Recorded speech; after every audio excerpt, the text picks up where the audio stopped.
Komið sæl og verið velkomin í podcast þátt kopp.is. Við rákumst á ítarlega rannsókn frá Háskólanum í Lundi, þar sem að segir að vinnuvikan sé almennt 78% betri í kjölfar þess að Liverpool vinnur Arsenal. Við tökum alveg klárlega undir þessa niðurstöðu og held að þetta sé bara hárrétt, en með mér til að fara ítarlega yfir þetta eru Sigursteinn, þú ert mættur. Jú, hér ég, eitthvað staðar. Og sammála þessari niðurstöðu á Grétari Magnúsinni. Þessi svona sigur á Arsenal mánudagur mun betri heldur en töpuðum fyrir Leicester þriðjudagur. Við skulum orða það þannig. Maggi, þetta vinnur á þingu, eða ekki? Alveg, ef ég veist að maður tekka ekki á því. Það alveg agalegt að það verður ekki rokið í það, bara svona laugardagskvöldi, sjá hvernig þetta væri. En ég efast ekki það að þetta hjálpar til, sko. Það er gaman sem Maggi mættur í Breiðholtinu og Kristján Atli, þú ert líka búinn að vera ferskur í allan vinnudag með Arsenal vinnufélagunum. Já. Þetta var mjög skemmtileg mánudag með Arsenal mannum. Það er það ekki. Jú, ég veit hann að hlusta. Kristján, ég ætti að byrja á þér og við byrjum á bara held ég Arsenal og Wenger, það er nú svona heitast að topiki núna, það er þeirra sko, hann fer áhugaverða leiðin í þennan leik, þvert á allan sinn feril þá leggur hann upp og tekur svolítið stóra ákvörðun, hann tekur Sanchez út og það var slúðrað með Özil jafnvel tekinn út líka og hann ætlar bara með sama leikkerfinu hans, Leicester og Swansea og fleiri lið sem hafa gengið vel á Anfield hafa lagt upp með og þetta heldur betur farið illa í stuðningsmenn Arsenal sem við sjáum núna mótmæli fyrir leikinn móti Bayern, kannski ekki bara út af þessar ákvörðunum móti Liverpool en hún greinilega hjálpaði ekki. Hvernig metum við bara Wenger stöðuna? Já, sko, ég meina, ég skilja vel að hann hafi ákveðið að fara þarna einhverja stóra framherja og einhverja líkamlega sterka leikmenn og slíkt. Hann bara gleymdi að stilla upp miðju líka, það hefur yfirleitt verið lykillinn að því að taka Liverpool frá áramótum. Það þessi lið sem að ná að svona stressa upp svolítið miðjumennin okkar og sérstaklega í fjarveru Henderson, þannig að menn halda ekkert mikið bolta. Það var ekki mikið pressu á Arsenal miðjunni, þannig að Karl Grey, hann gerði lykilmistök þar, en auðvitað náttúrulega það var eins og eitthvað sagði helgina, sko, við náttúrulega, hvað eru 3 ár síðan við unnum á 5-1 þegar Liverpool var að vinna alla leikina í röð. Geggjaður leikur þá, en samt einhvern veginn fannst mann eins og Arsenal varu lélegri og vonlausari núna heldur en þá. Og þá var nú mikið sagt, sko. Og ég veit ekki, þeir eru náttúrulega stóra sagan, það afskaplega hressandi bara að við skildum hafa verið þeir sem að köstuðu þeim í ruslakörfuna og látum það engjast í nokkra daga og við vorum búin að vera sagan í nokkra daga eftir hennar Leicester-leik. Og það var bara mjög hressandi, en auðvitað skrítið að sjá Arsenal þarna. Við erum nú búin að tala það í síðustu 2 leiki, eða síðustu 2 þætti, sko, að tala eins Wenger og þessar tryggð sem þeir hafa sýnt við hann. Það kannski spurning hvort hann sé hreinlega að komast að því að hann sé búin að vera svolítið of lengi þarna. Ég meina ef komin á það stig allavega nánast allir Arsenal menn sem maður sér á netinu, hvort sem þeir eru svona harðir eitthvað Wenger átt og jafnvel bara nánast dónalegir í garð kallsins eða svona kurteisari ég held að þessu komið tíma og hann hætti. Ég hef ekki séð einn mann stinga upp á því að hann eigi að vera áfram, sko.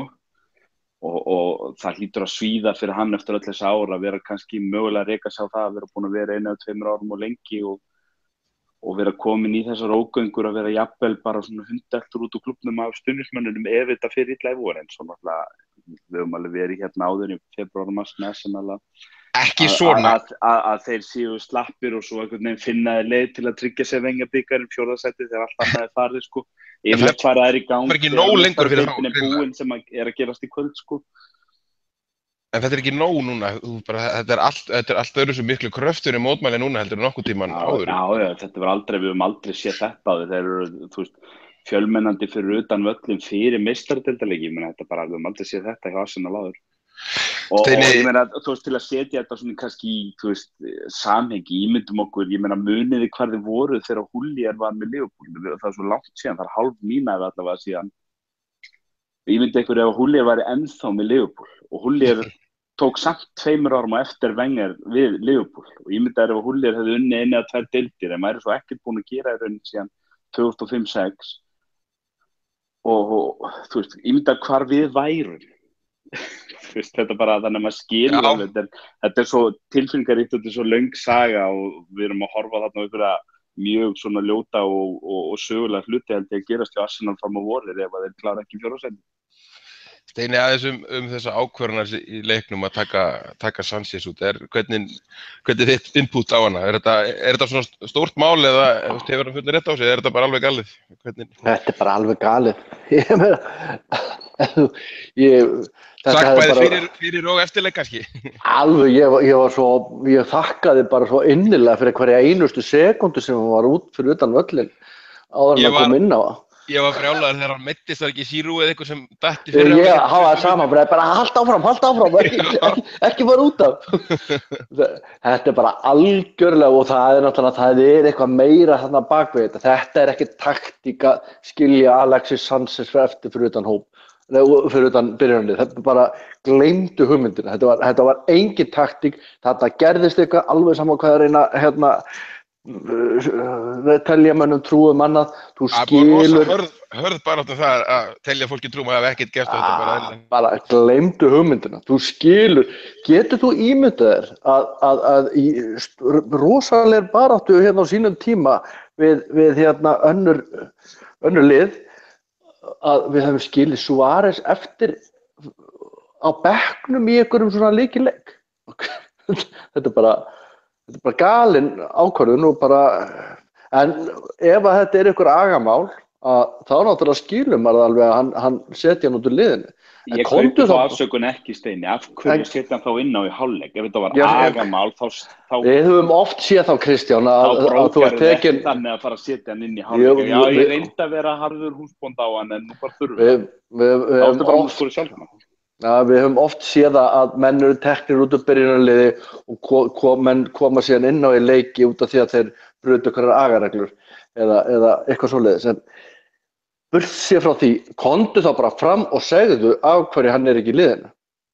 Komdu þá bara fram og segðu bara, herðu, það gerðist ákveðin atburður og bara við ákveðum að refsa honum með því að taka hann út úr liðinu. En svona og reyna að tala um að þetta hafi verið taktík að setja Danny Welbeck inn í staðinn fyrir Alexis Sanchez, bara give me a break sko, þetta, en náttúrulega bara mér finnst það sorglegt og ákveðin hátt að Wenger skuli vera að fara svona, hann búinn að gera risastóra hluti fyrir klubbinu og þetta hlýtur að vera bara nístandi bara sort fyrir hann að vera að fara bara komin í óþokka eiginlega bara allra stuðningsmanna. Þetta örugglega hræðilega bara þessi maður sem á svo mikið þakklæti skilið hjá stuðningsmönnum en þetta bara nákvæmlega sama og var í fyrra. Þetta ekkert öðruvísi en í fyrra, þetta bara sami hlutur og þá nema bara breytingin núna virðast menn vera bara orðnir ennþá meira pirraðir. Hann hefur ennþá séns á að koma tilbaka og enda í öðru sæti eins og það gerði í fyrra. Endar ekki í öðru sæti, jú. Hann exítaði Wenger sæti sitt sko. Þannig að hann hefur ennþá séns á að fara aftur í annað sætið en menni virðast bara vera orðnir pirraðri núna heldur en þeir voru þá. Þannig að kall kvölin bara því miður. Já, þetta var mjög áhugaverð og ég held að flest allir Liverpool-menn hafi fagnað þessu vel og lengi en ég held við höldum bara áfram, þetta nú nokkuð tæmd umræða, ég held að sé líka bara flest allir sem sérstaklega náttúrulega eftir leika, þetta bara algild skoðun og hann núna reyndar í byrjunarliðinu móti Bayern og að fara út af þessum töluðu orðum. En Ég ætla að fá að vera pínu ósammála þessu. Ég fyrir það fyrst að hlakka mikið til að sjá hvað tekur við af Wenger og ég ætla mjög ósammála því á Kristjáni að við eigum ímynda okkur það að Húlíar hafi verið. Húlíar var náttúrulega rekinn vegna þess að hann spilaði leiðilegasta fótbolta í sögu félagsins þangað til Roy Hodgson kom.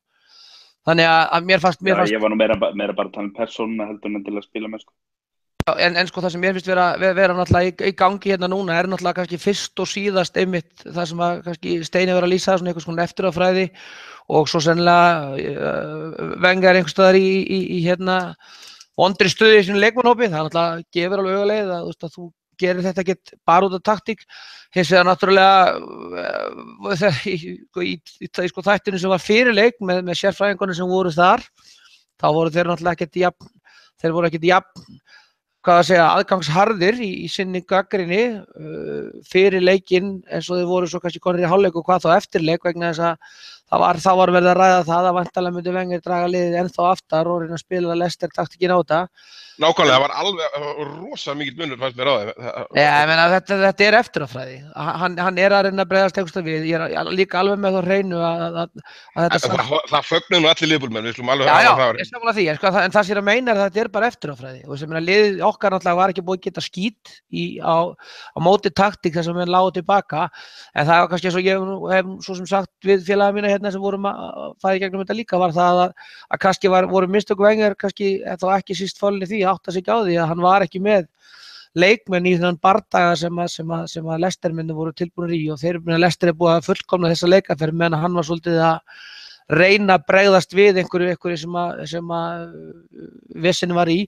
Mér fannst í rauninni Sanchez, hann kom stætt inn á en mér fannst við í þessum leik, ég veit ekki hvort við ætlum að taka eitthvað meira en að leik, en mér fannst við aldrei tapa einhverju yfirhönd í þessum leik, þannig að ég er ekkit þar með að ég ekkert að segja það og ég bara hef alveg verið yfirbúinn í raskat með það, við höfum alveg unnið þetta Arsenal-lið og Sanchez hafi byrjað eins og við vorum að spila, eftir á móti bara fótboltinn í dag orðin þessi eftirafræði og ég vorkenndi Wenger alveg þegar ég var komið með þá í hálfleik þessa sem að sögðu þetta væri vissulega svona, þetta vissulega adventurous áhætta og eitthvað svona sem voru svo farinir að taka hann í gegn og mér var það náttúrulega frábær, ég var ekki oft ég horfði á blaðamannafundin, ég horfði á blaðamannafundin hans á CL, hann stendur fast í lappirnar og lappar náttúrulega í burtu sem besti framkvæmdastjóri í sögu Arsenal sama hvernig hann endar núna og þeir sem að stjórna mótmælunum núna eru náttúrulega menn sem voru ekki fæddir þegar Wenger tók við klúbb í rjúkandi flaki og gerði hann að besta lið Englands og besta klúbbnum. Þannig að hvernig þetta endar held ég að skipti svo sem ekki öllu máli eftir 3 til 5 ár og þá sjáum við hvaða arfleið hann skilur eftir því. Ég held að Arsenal nútíma sé á allt öðrum stað heldur en Arsenal var fyrir 10 árum. Þeir eru ekki einu sem lengur stærsta lið í London, við Tottenham hefur búið að gera líka stórt strandtökin inn í þeirra svæði og West Ham jafnvel með ennþá stærri fanbase í þeirri borg. Þannig að ég er nú ekkert viss það að eftir 3 til 5 ár ef þetta verður endirinn, þetta fyrst ekki út úr meistaradeildinni, ég held að það sé alveg án vafa lengsta rönn hjá ensku liði í meistaradeildinni og ekkert lið nálægt til þess að slá það. Þannig að eftir 5 árin þá verður þetta allt önnur eftirmælum Arsene Wenger heldur en þessi kjánagangur sem mér styrir í gangi í dag. Já, ég held að það sé nokkuð ljóst og flest. Ég reyndar bara eitt að loka, sko. Ég get ekki verið sammála Magga í það að það sé einhver eftiráfræði að langbesti, ekki bara besti, þetta langbesti maður liðsins skulle vera skilinn eftir fyrir utan byrjunarlið á móti Liverpool. En það sagði ég Steini að ég var sammálaður því, það var ekki það að það væri taktískt. Það var það ég byrjaði á því, ég er algjörlega með það að reynu það var taktík. Það var ekki taktík. Herru, talandi taktík, Steini, langar að koma inn á, taka eitt leikmann út af þessu leik og það sem hefur verið mikið umræðið, það er Emre Can. Þetta er náttúrulega frábært að vinna þennan leika móti Arsenal. Við höfum verið hérna nokkur sinnum áður og það er alveg ekkert að leyna því að Leicester-leikurinn situr samt bara ennþá í mönnum og ég held að það í nú bara við flesta. Við erum búin að brenna okkur það oft á að fagna þessum óbáslega þó að mánudagarna hafi verið frábær og dagur í dag jafnvel líka bara helviti góður en við erum búin að brenna okkur eins og oft á þessu og eftir Leicester-leikinn þá vorum við og mjög margir að gera kröfu og bara ansi stórar breytingar á hópnum og Klopp hefur ítrekað hafnað þessu, hann hefur kannski takmarkað möguleika en hann gerir ekkert mjög mikla breytingar á þessu leik en hann gerir smá breytingu og það sem er búið að taka þess fyrir á sérstaklega hlutverki Can, hann færir hann aftur og jafnvel Wijnaldum og Lallana þess aftur og miðjan er þéttari allavega horfir það þannig með mér en bara tökum við þess fyrirleik, hvernig horfði þetta byrjunliðið við? Varstu pirraður og sást það bara? Ég fer ekkert ofan að því, sko, ég fyrir leik vildi ég bara Can bara sem lengst í burtu frá þessu byrjunliði. Bara hann eða fleiri? Ég sko, fyrst og fremst hann, en ég var náttúrulega bara að hita þarna upp fyrir hann leik og ég var búin að svona sýna hvernig ég vildi gera þetta, ég vildi fá Milner inn á miðsvæðið og og Can bara út úr liðinu. Mér finnst hann búinn að vera það lélugur það lengi að mér fannst ekki réttlæta bara hans veru inn í byrjunarliðinu. En eins og við komum samt inn á í síðasta podcasti þá erum við ekkert með neina breidd í það að vera að sjöfla mikið leikmönnum. Það er bara við erum bara ekki með breiddin í það, þannig að það bara segir sig alveg sjálft að þegar við erum að spila móti Arsenal og þá eru lungin af liðinu sem við bara að spila undanfarna leiki, þeir verða í byrjunarliðinu og við höfum bara séð það í mjög mörgum leikjum að þetta er eins og ég hef margoft sagt, þetta er eitthvað andlegt, þetta er bara menn ná bara ekki að gíra sig upp hversu auðmíkjanlegt sem að það kann að hljóma í leikja móti þessu litlu liðum og það kemur mann í rauninni ekkert á óvart með að bara hvernig veturinn hefur verið, sérstaklega seinni hlutin, að Liverpool skildi bara ákveða að mæta til leiks á móti Arsenal. Kom ekkert á óvart við það. En Heldur þessi breyting á liðinu núna, eins og við stiltum upp á kaflaði leiknum, hann var jafnvel það aftarlega, hann var bara milli miðvarna. Heldur þetta sé einhver hugmyndafræði til að verja svona liðum út af því að Arsenal var að leggja upp leikinn bara svipað og þessi litlu lið að vera að gera, þó að þau kannski Arsenal ekki búin að þróa sinn leik á þennan hátt, við höfum bara aldrei séð að spila svona nánast í, en heldur þetta sé eitthvað sem við getum hort fram á til framtíðar, núna næstu 12 leiki að þeir horfið áfram í þessa tegund, þetta var smá breyting á leikjárunu. Já, hann þurfti að gera náttúrulega eitthvað taktískt til að bregðast við svona liðum sem að sitja og bíða, en vonandi er þetta bara eitthvað sem að koma á skala, við bara komum til með að eiga auðveldara með að spila á móti svona setupi, en enn og aftur það verður mjög fróðlegt að sjá næsta leik á móti Burnley hvort að menn ákveða að mæta til leiks. Það er nákvæmlega sama hvernig setup eða skipulag þú setur á þetta lið, ef að menn drullast ekki til að koma tilbúnir í leikina og mæti í þá fara það bara illa. Þetta hefur bara sýnt sig. Ég er nú vera með þér, en ég var hann til Tjana, þá var hann óvenju fínn bara, en ég er mjög góður hvað hann var ekki honum að þakka, hann tóldi inn á vellinum því að það er alveg hægt að taka og segja að Matip hafi rauninni bjargað honum með þessu, en þetta er ótrúlega heimskulegt að fara í þetta með gult spjald á bakinu. Já, samanlega því. En það sem ég finnst aftur á móti bara að vera, ég ætla bara að fá að viðurkenna það, mér finnst allt umtalið eftir þennan leik eiginlega jafn kjánalegt og kannski bara margt annað sem við höfum upplifað í vetur. Núna sá ég alltaf bara fyrir svona, ég hélt í alvöru tala að vera við að djóka. Er búið að finna the formation to suit Can eða Liverpool?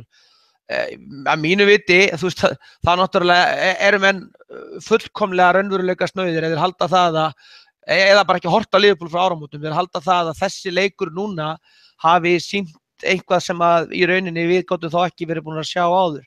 Í einu orðinu þá tala menn það að Wenger hafi gert taktískt sjálfsmark, en svo að fara að láta svolítið eins og okkar taktík hafi verið einhvern veginn á þann háttin að við höfum verið frábærir. Mér fannst náttúrulega fyrst og síðast áttu við þarna algjörlega geggjaða knattspyrnumenn. Firmino náttúrulega var góður, en við áttum 2 leikmenn sem spiluðu þennan leik á algjörum heimsmælikvarða og maður gerir sér vonur að þar séu við komin með leikmenn sem að verði eitthvað og ef þið nefntu þá á Arsenal TV sem voru að ranta við Wenger, að þá náttúrulega eins og þeir sögðu, hvert getur sem Mane fikk boltan, þá lokuðu við augunum. Sadio Mane var náttúrulega algjörlega bara á öðrum þræði í þessum heimi, fannst mér sóknarlega og bara besta sóknar frammistaðan hans sennilega síðan bara í fyrsta leiknum á móti Arsenal í haust. Það var algjörlega geggjaður og svo var náttúrulega Lallana að fá svæði til þess að hlaupa inn í sem var náttúrulega mínu viti stóra klúðrið hjá Arsenal sem að Leicester algjörlega föttuðu. Leicester bara dundruðu Lallana út úr leiknum í fljótlega. Hann var vissulega kannski aðeins aftar þá og var minna varinn. Þannig að mér fannst það þeir 2 punktar vera algjörlega frábæri í þessum leik. Aftur á móti það að við höldum það að með því að þetta leikir hafi dottið inn núna, þá erum við aftur komnir í sömu umræðu við vorum bara í eftir Tottenham. Það þarf, eins og Milner sagði, ég er Milnerinn hérna í þessar umræðu við það, ég var alveg, auðvitað maður glaður, ég fagnaði ekkert smá þegar þriðja markið kom, en svo sest maður niður eftir þennan leik og maður hugsa með sér, veist, vill ekki blóta ætlar ég reyna að venja með því hérna í þessum podcastum en að rússibanin sé alltaf þessi og svo kemur svona leikur eins og fyrirháleikurinn var frábær, eiginlega bara jafn frábær eins og fyrirháleikurinn á móti Tottenham sko, að þá var sko það er ekki tímabært núna að segja bara við erum komin með svarið hvernig við ætlum að leysa hlutina því að veist, það var ekki held það sem að gerðist stórt í leiknum þarna núna heldur bara það að við sko hápressan virkaði vissulega með því að kannar þetta aftar en framistuður sérstaklega þessara 3 leikmanna í fyrirháleik 5 mínútur sem var góður kláraði þetta margt vel og stóran þátt í marki númer 2 og framistaða Mane og Lallana voru náttúrulega algjörlega geggjaðir sem að svo kannski Arsenal gerir þarna einhvern smá tvík í hálfleik og þeir náðu þarna einhverjum 5-10 mínútna kafla sem að þarf eitthvað að skoða en ég fannst bara fyrst og fremst bara aftur topp sóknarmennur okkar bara gera þennan leik. Kristján, engin ástæða til þess að halda það að við séum komin með eitthvað meira heldur en bara að vunni Arsenal sko.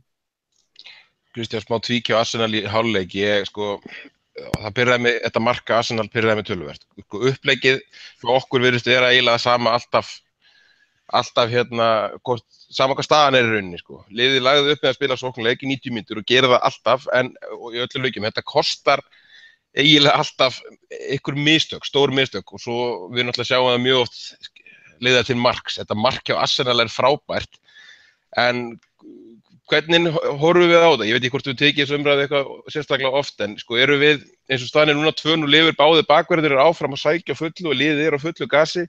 Það er frábært með að heppnast en við fáum mark á okkur 2-1 á 60 mínútu. Er þetta fórnarkostnaðurinn of hárið eða er þetta bara eitthvað sem við erum að sætta okkur við í kloppfótbolta? Sko, ég veit ekki kannski tekundi með Magga fyrst, ég meina þetta lið okkar er búið að vera fáránlega óstöðugt í að verða áratug núna og þetta tímabil einhvern veginn bara búið að vera Liverpool síðustu 8 árin á steru þetta tímabil. Það er að segja þeir vinna alla stórleikina og tapa alltaf fallleiki liðunum í 5 næstu.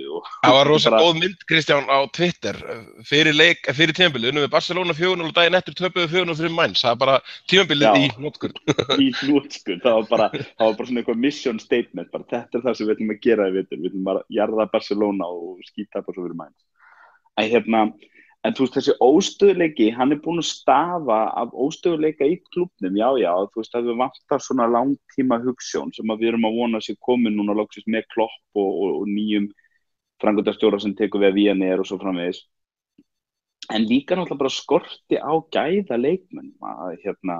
Gæða leikmenn eru það sem að bera því í gegnum leiki það sem að liðið er ekki að spila frábærlega og ég meina að horfa til dæmis á Chelsea í vetur, þetta hefur ekkert verið flugeldasýning í öllum leikjum hjá þeim, en þeir vinna samt leikina þar sem að þeir eru jafnvel second best inn á vellinum, að þeir eru bara svo rosalega þéttir og svo eru þeir með 2-3 rosastjörnur sem að klára leikin.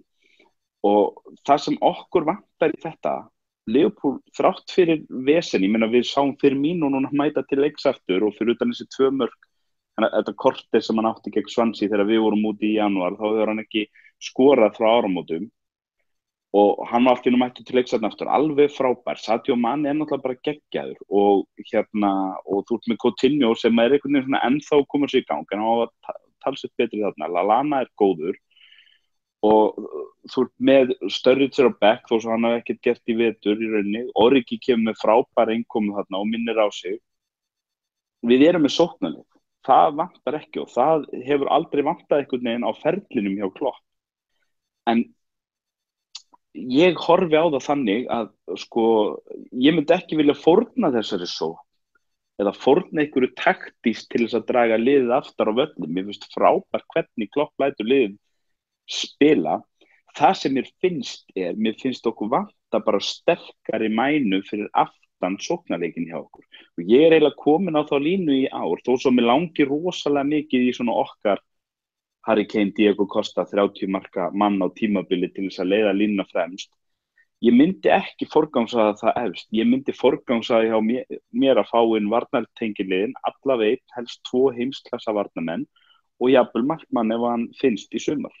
Og ef ég fengi í sumar geggjaðan markmann, geggjaðan miðvörð og bakvörð og geggjaðan varnartengilið og ekkert meira og það færi enginn úr þessu liðin svo í ár, nema svona einhverju jaðamenn og kannski Sturridge líka, að það myndi bara nægja mér. Ég hefði geggjað bjartsýnn í haust ef við værum bara allt í einu búin að eyða 50 milljónum í markið, vörnina og varnartengilið hjá okkur, 50-60 milljónum punda og fá eitthvað smáinn fyrir, Sturridge og einhverju svona, Conor Randall eða eitthvað hvað heita í staðir. Þá ég bara geggjað bjartsýnn. Ég held að svona kannski svarið hjá mér þetta er langt svar hjá mér, að nei, mér finnst taktíkin ekki vera það sem að kosta okkur. Mér finnst það sem að kosta okkur nefnilega það sama og hefur að kosta okkur þegar að Rodgers var með liðið og þegar Douglas var með liðið og þegar Hodgson var með liðið og þegar Benítez var með liðið eftir að peningarnir kláruðust. Og það að Mascherano fór, Alonso fór, Sami Huppi hætti og svo framvegis og við höfum bara aldrei keypt gæði í staðinn fyrir þessa leikni. Og við vorum að vinna Arsenal bæði að því að Liverpool voru mættir og klárir í slaginn, sérstaklega sóknarlega, og líka að því að Arsenal eru í rugli, en við vorum að vinna þá með miðvarðarpar sem kostar 1 milljón punda samanlagt. Og það bara það sem vantar í Liverpool, þannig að ef ég fengi 5 mínútur með John Henry fyrir sumarið, þá myndi ég segja bara please eittu peningum og please forgangsraðið þið vörn, marki og miðju. Látið þið framherjan mæta afgangi nema ef það er eitthvað einstakt tilboð á borðinu. Eitthvað svona, eins og þegar Rafa gat tekið Torres, þá bara fórnaði hann öllu til að geta tekið hann. Seldi Bellamy til að eiga fyrir honum. Ég meina að þú bara hlýðir til að þú fær þannig boð. En öðru leyti forgangsraðu nýrri mænu í þetta lið og þá ég sáttur. Ég ekki á því að það sé taktíkin sem að kosta okkur á mikið. Það bara einfaldlega gæði aftarlega á vellinu. Já, ég enn og aftur, þá ég í andlega hlutanum, sko. Okkur vantar bara meiri brjálæðinga. Já, það er nákvæmlega það sem ég að tala um. Sko, það skiptir mig anskotan engu hvað menn kosta. Joel Matip kostaði ekkert í transferfí en við vitum allir hvað hann myndi líklega kosta þar fyrir þetta. Lovren kostaði 20 milljónir punda. Við erum búin að horfa á nágrann okkar í Manchester United eyða skriljónum í menn sem að gátu ekki neitt og fá síðan einn frítt sem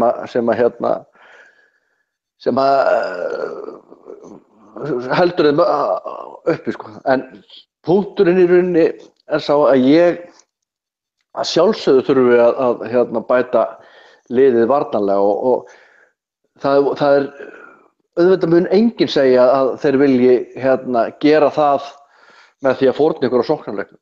Það vilji allir sjá bara, skorum bara fleiri mörk heldur en hinn. Og það er náttúrulega eitt af því sem að gerir Klopp svolítið svona bara sexy stjóra. Það er bara þessi ákafi. En náttúrulega þegar hann virkar ekki, þegar menn lenda eins og við lendum eftir áramót í svona þurrkatíð fram á við og erum samt að leika mörkum, þá lítur það náttúrulega bara skelfilega út.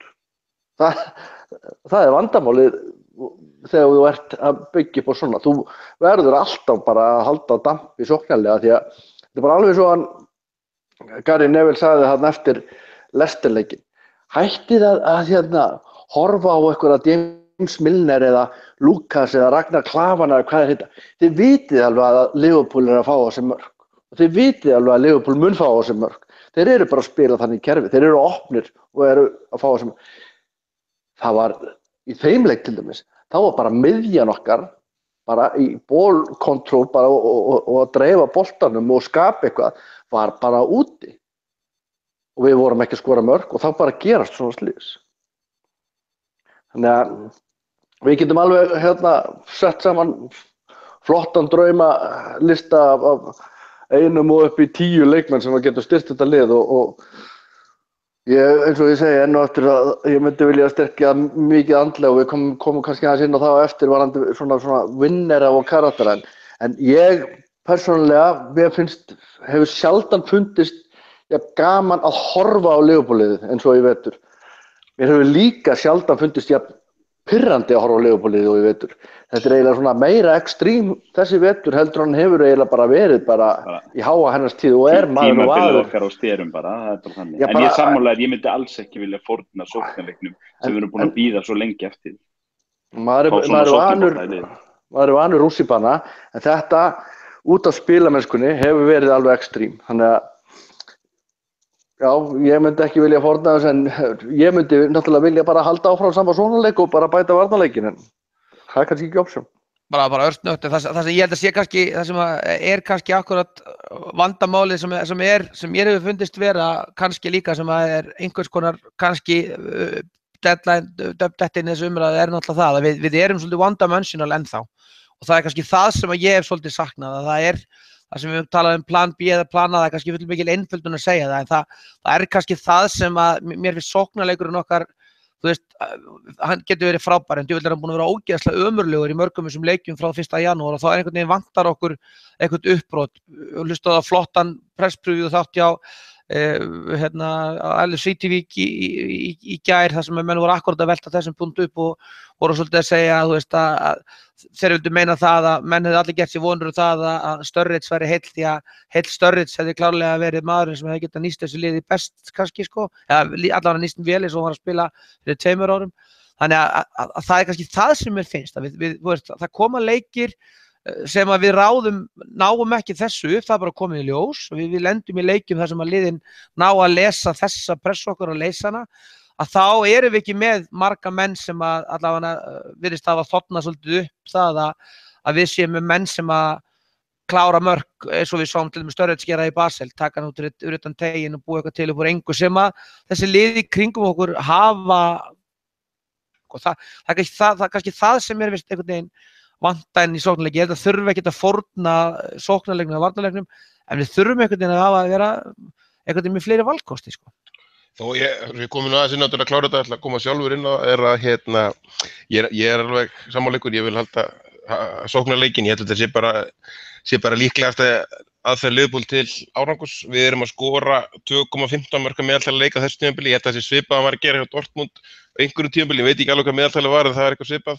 Dortmund var að fá á sig rúmlega mark í hverju leik held ég líka og við erum núna með 24 mörk í plús á þessu tímabili það sem afur og það er nú hellingur eftir og geta alveg litið betur út og við erum held ég markahæsta liðið deildinni þannig að hvað mitt leyti varðar er ég klárlega þessa línu en þetta mark á Arsenal fór hins vegar alveg óbóðslega taugarnar á mig, ég viðurkenni það. Það er kannski meira eins og þið eru að tala hópinn og það er náttúrulega erfitt að stjórningu þegar þið eru eins og alþingismenn að svara spurningum sko. En ég meina, hvað viljum við samt Einar? Þetta mark kemur náttúrulega til að því að menn eru 2-0 yfir og menn eru ennþá að sækja á þá. Klein er farin úr stöðu og Milner er framalega hinum megin líka og þeir koma og Sanchez er náttúrulega fljótur að þræða á Welbeck. Viljum við að í stöðunni 2-0 menn loki bara leiknum? Ég held að það sé kannski það sem við Steinu vorum allavega held ég að segja ef ég les Steina rétt að hann sé sammála með það. Við viljum að Liverpool halda áfram að keyra á Arsenal í þeirri stöðu og þá náttúrulega getur svona alltaf gerst, sérstaklega þegar það er komin inn maður með point to prove eins og Alexis Sanchez. Ég væri, það sé kannski kalla eftir eitthvað smá millivegur á þessu en þeir náttúrulega þurfa að sækja en þetta er spurning kannski smá þolinmæði í okkur að bíða en ég heldur sem bara byggja upp lið sem að vonandi læra þetta. Við munum alltaf fá okkur svona mörk, það heldur sem nokkuð ljóst. En það er að lægi með að við skorum meira en Maggi talandi þetta og þetta kannski þú hefur talað eitthvað mest fyrir svona vinner í hópi, leiðtoga í hópin. Við bara nokkar aðeins að fara yfir þetta með ykkur. Þú veist, við erum að tala að vanti sigurvegar í liðið og hverjir bara í núverandi hóp myndið segja fallið þessa skilgreiningu, hverjir gætu orðið það og þetta er stór spurning, hverjir svona kannski 2-3 raunhæf skotmörk á leikmannamarkaðnum, eða með eitthvað í huga sem við svona getum, við verum allir til í Suárez, það er ekki að gera sko, en er ykkur svona hjá öðru liðum sem við erum skotnir í sko sem við getum alveg séð fyrir okkur? Já, það er alltaf, svo við byrjaði þess að því, þá var svo vitlaus. Ég er búinn að horfa á Leverkusen á síðustu dögum maður og eitthvað tískan fótbolta, horfa nú ekki oft á spænska fótboltann, datt inn einhvers staðar þar, þannig að maður er einhvern veginn farin að horfa einhvern veginn í allar áttir, en það er náttúrulega það sem er auðvitað erfiðast auðvitað í heiminum í dag, held ég, að sé náttúrulega að finna sér akkurat þessa karakter sem við erum að tala sko. Það er ekkert svo sem bara við sem erum með leiðtogalaust, ég sé nú bara hérna úrslitin núna á meistaradeildinni með ágætt Arsenal-lið að það er ekki mikið leiðtogamennska að missa einn leikmann út af og fá á sig öll þessi mörk sem þeir fá í kvöld, að það er svolítið þannig sem að þetta er. Það er náttúrulega klart mál að í okkar hópi erum við með að mínu viti 34 svona leiðtoga en þeir eru ekkert allir nógu góður í fótbolta held ég. Ég held að Milner er mínu viti maður sem að þolir ekki að tapa og er pirraður á hvernig hlutinni ganga. Henderson er búinn að sýna það að hann fer og hann er svona maður sem fer í hlutina. Lovren er náttúrulega búinn að vera fyrirliði sínum liðum og er á þeim stað við mistum Sakko sem er svona í þessum hluta. Lukas er það líka klárlega en þessi þarna eru leik. Er ekki Sakko komin út úr þessum? Jú, en ég meina Sakko var klárlega, Sakko fór í hlutina og það hefur ekkert af honum tekið, hann er náttúrulega tóknaði það nýtla á heila, en þegar hann var að spila með okkur sko, að þá vissur það að ef það hefði komið jafnbrautarlest inn á völlin, hann hefði hent sér fyrir hann til þess að bjarga einhverjum. Það er svolítið þessar týpur sem að ég er að sakna, því miður sé ég ekki Ragnarinn minn Klávan endilega ná að gera það eða einhverja fleiri þarna. Þannig að þetta er ekki alltaf þetta vandamál að fá leikmenn til þín sem eru svona karakterar og eru líka góðir í fótbolta og það eru ekkit auðvelt að finna einhver svoleiðis nöfn í dag, ég meina, nákvæmlega raunhæf, ég meina, besti varnarmaður í heimi skoraði 2, sá ég áðan, var búinn að skora 2, Sergio Ramos, það er einhvern veginn svona týpur sem maður þarf svolítið að treysta þessum gaurum sem er að stjórna liðinu til þess að finna einhverja leikmenn sem hafa hæfileika en eru líka þannig að þeir geta virkilega farið í gegnum alla veggina. Ég las viðtalið Matip í dag sem var svolítið að segja þeir eru svektir og fúlir með hvernig hlutinni gengu, ok, kannski er hann einhvern veginn þannig að kannski verður þetta mentalitet einhvern veginn til, en það er klárlega þannig að það er einhvern veginn svona ákveðin skortur á svona mönnum í heiminum og þar hefur komin einhver nöfn í jöfnuna sem að ég veit ekki sem er að spila í Hollandi eða í liðum í Þýskalandi sem ég hef ekki hort á sem er að tala sem næsti þetta og næsti hitt, en það er bara einhvern veginn, mér finnst það einhvern veginn svo augljóst að þetta er það sem okkur vantar. Þetta hlýtur eiga að vera nýr sumar, Mækki, er það ekki? Bara alveg sami í hvaða stöður þú kaupir, ekki kaupa næsta Klavan eða þú veist, einhvern næsta fríbí í framlínu eitthvað, menn hljóta vera að horfa. Ef ég ætla að kaupa miðvörð, þá er ég að reyna að kaupa mann sem er helst betri en Matip og Lovren ef hægt er. Ekki næsta Klavan, það er kannski það sem við erum að kalla eftir. Já, nákvæmlega. Og bara ekki næsta neitt, fjandinn. Hættum þessu, ekki bara... Nei, ég meina bara svona... Nákvæmlega, ég algjörlega veit hvort þú meina. Það sem er alveg að hreinu er það að við erum ekkert á þeim staðnum að sko vera að fara að kaupa einhvern næsta þennan, hinn við þurfum að fá leikmenn sem að virkilega eru bara, hvað að segja, í því bracket. Við höfum rætt áður það takmark sem að kannski varnarlega ég hefði viljað sjá. Ég fer ekki dóna því að mér hefur litist vel á það sem ég séð að Virgil van Dijk hjá Southampton. Það var í klárlega biti sem ég var að fara eftir. Varandi miðjumenn, þú veist, þá er kannski erfiðara að finna þá.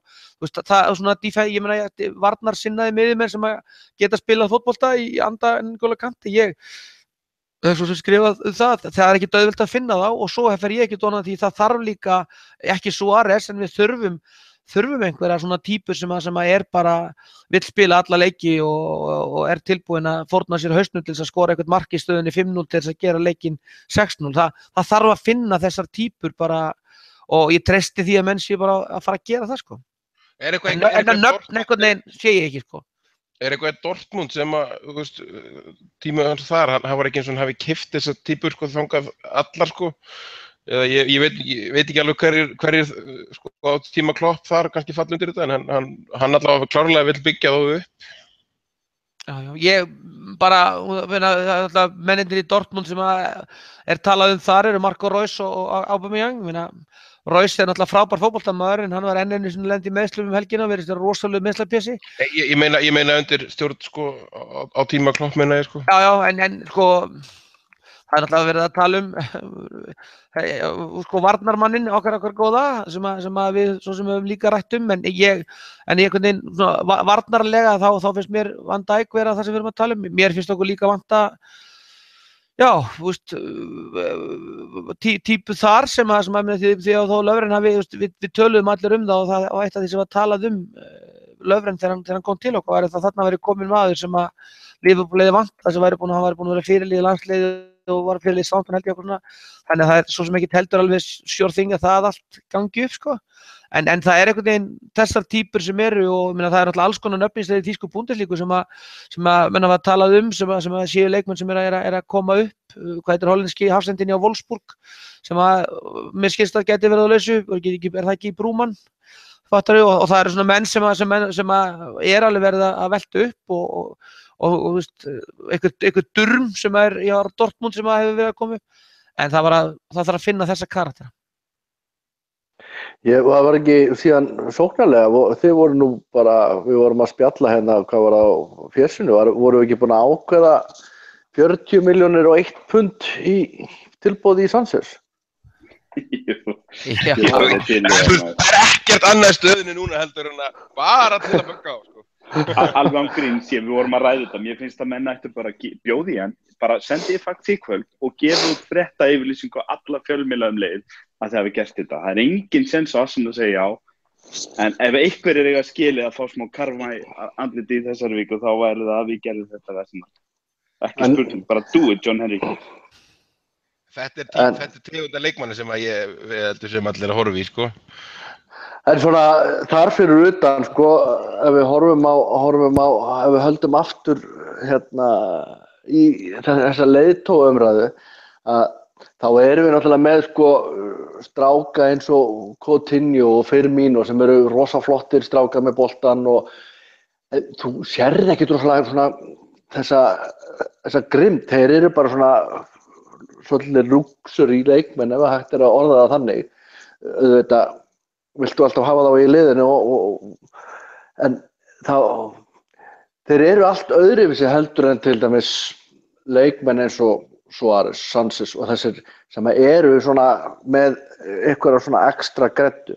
En ég er alveg samfærður það að bara með því að fá mann eins og hann Virgil van Dijk, ef menn bara punga út fyrir honum, punga út fyrir alvöru markverði, að þá erum við strax búin að setja hérna talsverða svona meiri fyrirstöðu þarna aftast. Og notabenni, manni sýnist á þessum Virgil van Dijk að hann sé bara alvöru karakter. Hann virðist vera drífandi og hann virðist vera leiðtogi, þannig að okkur vantar fleiri svoleiðis. Það er alveg bara klárt mál. Ég meina Milner er líklega sá sem er búinn að vinna hvað mest á sínu ferli. Maður hefur það samt á tilfinningunni oft eins og ég talaði með Coutinho og Firmino og jafnvel Mane, að þetta séu svona strákar sem eru svona kannski full hófari, þeir eru svolítið svona inn í sér. Ég held að Mane sé ekki þar, ég er ekki sammála því. Ég held að hann verði með gæi eins og Coutinho og Milner Steini, menn geta líka alveg verið í geggjum liðum sem vinna titla án þess að vera til að leiðtoginn sem við erum síðan að leita að í Liverpool. Já, við erum að tala Milner hefur kannski aldrei verið eitthvað leiðtogi hjá City, skiljið. Nei, við erum að tala hann er svo einu sem kann svona þetta winning mental, er með þetta svona, hefur fengið svolítið að bragða á því, sko, en síðan sjáum bara Lallana, það eru fáir sem eru jafn svona virðast ákafir í að láta hlutina ganga svo Lallana. Þannig að við erum alveg með þessar strákar líka, þannig að ég held bara að stóra máli hjá okkur er og við þurfum að svona auka gæðin á nokkrum stöðum og okkur vantar bara breidd. Þetta er bara í þessum leikjum þar sem við höfum ekkert verið að gera neitt, að þá hefur okkur bara skort breidd, okkur bara skortir einhvern mann sem getur komið inn á bekknum og breytt leikjum. Og þeir sem hafa komið í staðinn fyrir þá sem eru meiddir, og við höfum náttúrulega verið töluvert í meiðslum og öðru slíku, þeir hafa einfaldlega verið bara nokkrum númerum fyrir neðan þann sem þeir eru að koma í staðinn fyrir. Það held ég að sé vandamálið í hnóttuskurð. Kristján, ég veit ekki, næsta umræðefni kannski efni í heilan þátt, en við erum núna búin með 1,5 ár hjá Kloppi, eru stuðningsmenn Liverpool, erum við óþolinmóðir með þessar sveiflur, hann talar það í viðtali fyrir leikinn núna og semst í kjölfar þessar Leicester-leiks og raunin eftir Arsenal-leikinn að það kom honum ekkert óvart að þetta lið sé óstöðugt, það kannski kemur helst óvart að þetta lið sé að tapa móti litlu liðunum, ég man ekki hvað það norðaði nákvæmlega en að vinna stóru liðin en að það séu óstöðugt, það kemur honum ekkert sérstaklega óvart. Við náttúrulega nennum ekki alveg einni uppbyggingun en er það sanngjarnt Klopp eða hvernig metur stöðuna, kannski auðveldar að spyrja þessu núna heldur en síðustu viku en ef við horfum svona heildarmyndina Hvað höfum við þolinmæði lengi með Klopp? Það er ekki ná okkur eitthvað vilja reykast. Fyrir að fyrsta þá frábið ég mér alla umræðum það að við séum óþolinmóður ættbálkur. Því að það fer að detta í 30 ár síðan að við unnum þess að deild síðast og menn eru ennþá allir að horfa og fylgjast með og það er að vera komin 7 ár síðan að FSG eignaðist félagið og það hefur ekki verið það í neinn sérstök mótmæli eða neitt svoleiðis ennþá þó svo þetta hafi verið kannski bröltinga til. Klopp við höfum ekki séð neinn, það eru örugglega 3.000 eða eitthvað sem er okkur Klopp átvagni ef þá það mikið og þannig ég held við séum bara fullkomlega þolinmóðir ennþá en hitt annað mál. Getum við hort á þetta, við séum það er komið 1,5 ár, er hann ekki breyta í liðinu það mikið að það sé að horfa á þannig? Og ég held að máli sé alveg það að menn gefa honum tíma ef menn sjá það þróast í rétt átt og þetta er alveg klárlega að þróast í rétt átt þó svo að liðið sé ekki að ná einhverjum úrslitaleikjum eins og í fyrra að þá erum við samt betri í deildinni heldur en í fyrra og að við sjáum þá þróun áfram en menn eru meira svona að tala fram fyrir sig hvað viljum við sjá gerast í sumar til að hann geti tekið næsta skref með liðið næsta hausti. Við viljum ekki sjá liðið vera að berjast 4., 5. og 7. sætið eftir áramót eftir ár. Við myndum vilja sjá liðið vera skrefið fram og komnir inn í meistaradeild og kannski með möguleika á Wembley eitthvað staðar og jafnvel að berjast titil í mér. Það er það sem við erum að horfa á og það er enginn kannski að segja endilega Klopp sé búin að gera mikið rangt. Það er bara hvað þarf að gerast til að það sé hægt að gera enn betur. Þetta er alltaf krafan þegar þú ræður Klopp, þá er það bara alveg... Það er bara svoleiðis, en við verðum náttúrulega líka að hlusta á hann. Ef hann er að segja okkur að þetta muni taka tíma, þá verða menn náttúrulega að vera raunhæfir. Liverpool er aldrei að fara að taka eitthvað Mourinho í sumar og vera allt í einu konum með Harlem Globetrotters í haustskilu. Það er bara ekkert að fara að gerast. En vonandi geta menn samt gert meira heldur en að vera alltaf í 10-20 milljón pund netto í plús eftir sumari. Það er held ég, það verður að vera svona eitthvað grátt þarna á milli. Það er ekki endilega, þó sem maður gagnrýnir Klopp einu sinni að tvisa því það ekki að maður segja eitthvað Klopp átvagni og þó sem maður segir ég vil fá meiri pening í liðið sumar, þá er ekki þar með sagt að ég sé að segja ég heimta að heimsmeti hans Pogba verið slegið í sumar, skilu. Það verður að vera svona eitthvað skynsemi þarna inn á milli, en við viljum klárlega sjá meira. Ég er orðinn svo leiður á því að við séum alltaf að tala þetta allt niður. Alveg svo ég lendi í hörkur vildi við góðan Liverpool-vinn minn með ég er búin að tuða þetta með Zlatan og hvað United voru heimskir að kaupa Zlatan og hvað var eins gott við hefum ekki gert þetta og heimskir þetta og heimskir hitt. Þessi uppbyggingafasi er náttúrulega alveg orðin óþolandi. Hann það bara þannig og það er bara, Klopp átvagn er auðvitað ekkert málið. Klopp er náttúrulega bara að sitja svolítið uppi með það að það er búin að vera núna langur tími þar sem liðið er búið að vera að hjakka sig samanfarinu. Kristján segir að deildin sé betri en í fyrra. Við höfum betur að sjá það. Ég með sömu stigasöfnun og við búin að vera frá áramótum, þá endum við ekkert miklu betri staðin í deildinu. Var það ekki 8. sæti í fyrra? Við erum alltaf langt frá því. En Kristján, við skulum átta okkur á því að deildin í fyrra var náttúrulega tönkuð, síðustu 2-3 leiki voru tönkuð til þess að undirbúa okkur fyrir Basel. Þannig ef við förum ekki í meistaradeildi sæti í vetur, þá er þessi vetur bara klúður. Það er bara mitt mat alveg klárlega frá því og menn verða bara að setja press á sig á það og það er náttúrulega harakiri klúður, hreint og klárt að þá frá áramótum ef við endum í því sem að gæta alveg orðið að við lendum í 5. eða 7. sæti. Það er bara líflegur árangur.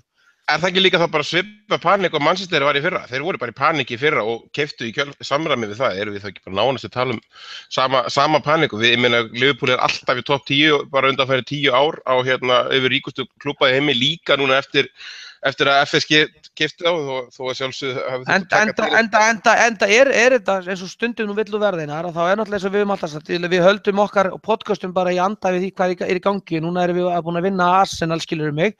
Á næsta þriðjudag tölum saman, þá vonandi verðum við jafn glaðir. En enn skýta úrslitin á móti litlu liði, snúa þessu náttúrulega algjörlega á haus og ef United myndi vinna sinn leik þar, þá eru þeir allt í einu komnir upp fyrir búin að vinna einhvern lítinn bikar eitthvað svona í vetur. Þannig að það er bara svo margt eftir ennþá á tímabilinu og það er mínu viti að þá hljóta menn í klúbbnum að vera búin að challenge sig, þó þið þvæli eitthvað alls konar dellum þetta, við byggjum tíma, það fær engin tíma í dag, það er bara bull að halda það. Ranieri borðtrösturinn segir náttúrulega allt tíman í nútíma fótbolta, hann er engin. Þannig ef við lendum utan meistaradeild hérna núna í vor, ef það gerist þannig og fórum ekki í 2 úrslitaleiki, þá skiptir ekki öllu máli hvort við erum í Evrópudeildinni 8. sæti, því að þetta er ekki keppni 5. til 8. sæti, þetta er keppni það að vinna eða allan að vera í topp 4 og það er bara það sem að ég bara neita að trúa því að nokkur einasti stjórnarmaður, einasti leikmaður eða einasti þjálfari í þessu félagi, hvað þá aðdáendurnir sem þurfa ekki að taka ábyrgð á ákvörðunum, gerir minni kröfu heldur í 4. sæti á þessu móti. Og út frá því verðum við að dæma, alveg eins og ef að það fer þannig ef United vinnur þessa mikið músbygga keppnilendi í 5. sæti, þá verður áfram panik þar og þeir munu áfram kaupa þar. Það er bara svoleiðis sem það er. Þannig að við erum bara ennþá á þeim staðnum held ég, að við getum alveg verið á þeim stað að lenda utan meistaradeild, þá verða menn bara að hætta þessari minnimáttarkennd, bara hætta þessari minnimáttarkennd vegna þess að Manchester City fór fram úr okkur á 3 árum með því að eyða fullt af peningum. Í dag eru þeir að keppa meistaradeildarsæti og meistaratitla hverju ári. Við erum búin að sætta okkur við það, við erum ekki sem sé að kaupa Pogba, við getum ekki borga Zlatan þessi laun, við ætlum að kaupa hérna Ragnar Klavan. Þetta er bara mínu viti galin hugsun og ég bara alveg fram í dýpstu hjartarátum. Af því að ég veit að Klopp er tapsár og ég veit að hann langar til þess að ná árangur með þennan risaklúbb sem er algjörlega í hlekkjum meðalmennskunar, búin að vera núna undanfarin ár, að þá sé það þannig að hann sé nákvæmlega með meira fótboltavitund við allir og hugsa bara svolítið sem Steini var að segja á þann, að það bara kaupa þá leikmenn sem vantar núna. Það með allir virðingu fyrir útbörnunum og Trent Alexander þessum efnilegu strákum og unglingarlegu okkar að komast áfram núna eitthvað svona, það hlýtur að vera öllum ljóst að annað enn 1 árið utan meistaradeildar mundi bara þýða það að pressan er náttúrulega aftur komin bara á sama stað og hún var hjá Rodgers eftir já, kannski ekki eftir þetta einalega tímabil, en samt þannig að Rodgers var 2 stundum þar að gera okkur að meisturum og hann var orðinn óvinnur okkar í desember sko. Þannig að það er ekki þetta að biðja um einhvern tíma og ég held að Klopp gerir sér fullkomlega grein fyrir því og ég neita að trúa því að það sé bara núna verið að hugsa að Kevin Grosskreutz var ekki frá Stuttgart eða að við séum einhvern mann í Augsburg sem geti leyst einhverja stöðu, einhver fínn vinstri bakvörður í Olympiakos eða eitthvað. Ég neita að trúa því, menn hljóta alltaf sér að fara núna inn í það að vera að stækka leikmannahópinn úr þessum 11 til 13 sem við erum í núna, klassaleikmenn upp í það að fara upp í 17 til 20 eins og ég leinur með. Sammála alveg hverju orði, það er bara þannig. Steini, já.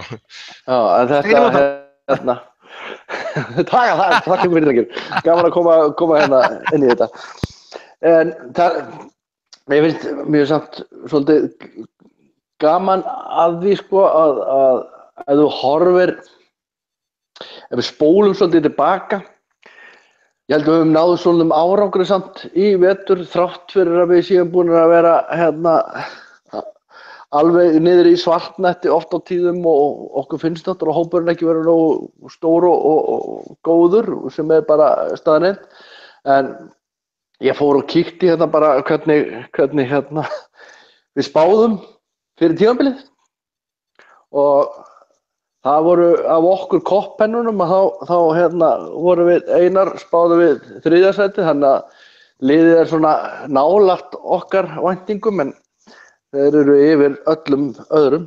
Það er, ég held að Æja, ef að fara í þennan pakki í mars, Steini. Nei, ekki misskilja mig, ég er ekki bara hérna við spáðum rétt, ég er að tala um væntingarnar. Hvað segir Steini? Ekki fara En Steini, ég verð samt að fá bregðast við þessu vegna þess að við áttum allir sokkana okkar fram á jólum. Þannig að mér finnst í rauninni það eins og þú sagðir áðan, ég gerði þessar vendingar alveg opinberlega 7. sæti eitthvað svoleiðis, en þessi rússibanni sem að maður dettur upp í, að vera að sitja í toppsætinu og vera búin að sýna þessar frammistöður, þýðir það að maður bara komið ælun upp í eyru á því að vera aftur komin á þennan stað. Þannig að, ef við höfum spáð í hvað að segja, eftir Manchester City-leikinn, þá fullvissuðum að Steina, enginn okkar hefði spáð minna heldur en annarsæti. Við höfum verið að tala um meistaratitil eða annarsæti. Akkurat, og það rauninni nákvæmlega punkturinn minn, er að sko, í rauninni held ég að hjá flestum stuðningsmönnum Liverpool liðið sem slíkt og staðinu sem það á, spilamennska sem það að sýna, á betri stað heldur en við byggumstu fyrir tímabilið. Þannig að ég held að tækifærið sé svo massíft og ég held að Klopp, ég veit að Klopp og þeir sem að stýra þessum liði séu með fullkominn skilning á því hversu nálægt þeir eru að vera bara með topp fótboltaliði í höndunum. Af því að ég held, og það var rauninni punkturinn með þessu, ekki að ég ætlaði að fara að berja mér á brjóst og vera með eitthvað spámennsku dæmi í byrjun mars, sko, believe me, bara það er sko far from it, sko, en ég held að þetta sé að sýna okkur samt svolítið að við stöndum aðeins framar heldur en við bjuggumst við í lok sumars, áður en tímabilið byrjaði.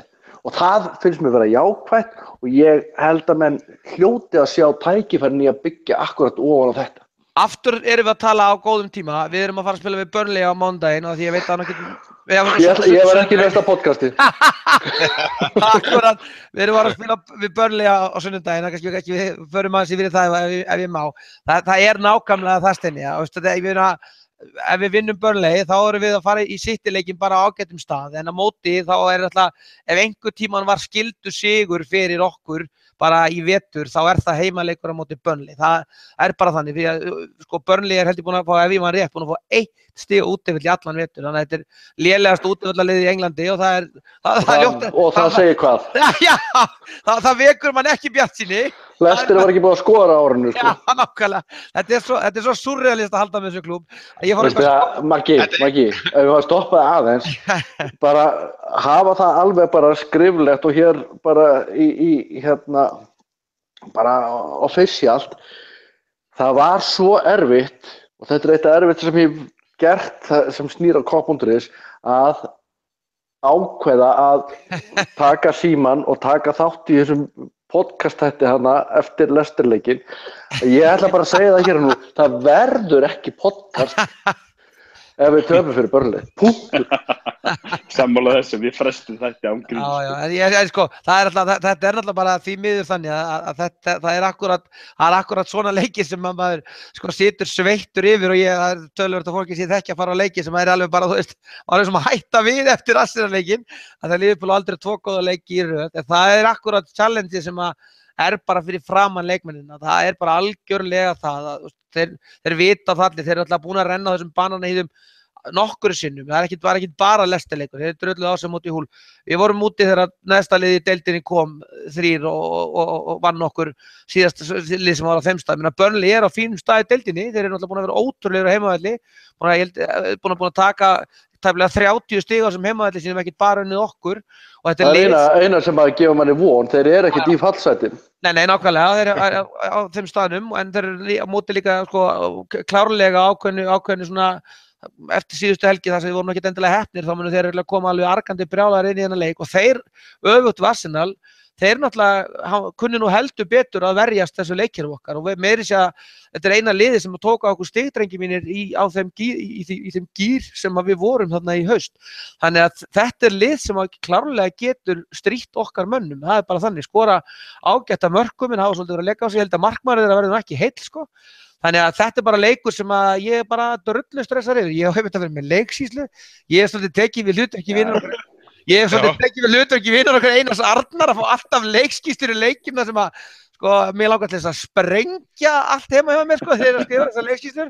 Það var alltaf að hemja mig, þannig að ég trúi ekki öðru heldur en að einu sinni fái mínu menn sko, sýni þér þá sómakend að ég geti bara verið glaður aftur, sko. Ég Maggi, ég neita, það bara prinsippmál, ég neita að vera hræddur við þennan leik. Nú bara komið nóg, ég búinn að taka ákvörðun, Kristján Atli ætlar ekki að vera stressaður alla vikuna. Þetta mesti skildu sigur. Það hefur ekki hjálpað okkur skapa hluti að þú ert eitthvað að spá ykkur í góðu, sko. Það eiginlega bara hræðilegt. Ef maður horfir á útivallaformi hjá Burnley, þá það alveg ljóst að þetta bara eitthvað mesti skildu sigur í sögu Liverpool í úrvalsdeildinni. Og ég bara fer fram á svona 5-0 sigur lágmark. Ef menn þetta taka sig alvarlega í þessari djöfisdeild fram á vorið, Maggi minn, nú blótaði ég, þú komst mér í það. Takk fyrir. Það er taktíkin, já, þú ætlar að reyna að hætta að blóta og fara mig til að blóta í staðinn. En menn ætla að láta taka sig alvarlega í þessari djöfusdeild, þá bara vinna þeir þennan leik og þeir gera það myndarlega.